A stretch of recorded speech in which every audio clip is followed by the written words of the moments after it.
O loro Rabachol foi arrincado do seu pedestal na madrugada do domingo e agochado nun dos laterais da igrexa da Peregrina. A peza, que non sufriu máis dano que a rotura da parte do pedestal que a unía á base, permanece agora custodiada nas dependencias da policía local.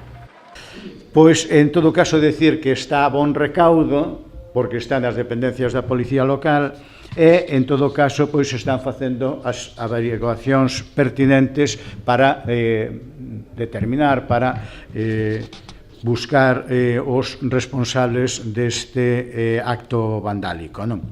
Abriuse unha investigación para aclarar o ocorrido. Se ven a hipótese do acto vandálico cometido por unha ou varias persoas e a que cobra máis forza.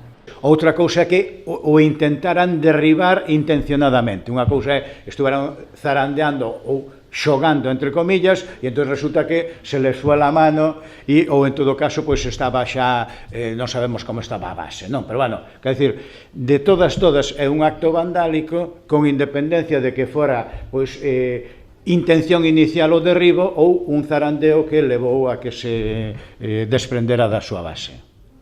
Para completar as pescudas solicitaránse as imaxes das cámaras de seguridade instaladas na praza, como a da oficina bancaria situada xunto á escultura. Tamén se está intentando localizar algunha testemuña. Está a policía vendo todas as posibles probas, pedindo as imaxes das cámaras do banco, etc., para ver se chega a algunha conclusión. Dende o Concello insisten en que se trata dun feito illado. En todo caso, creo que podemos tirar unha conclusión en que, afortunadamente, este tipo de actuacións no Concello de Pontevedra son testimoniais, son escasas. O Goberno local agarda devolver o loro Rabachol ao seu lugar o antes posible.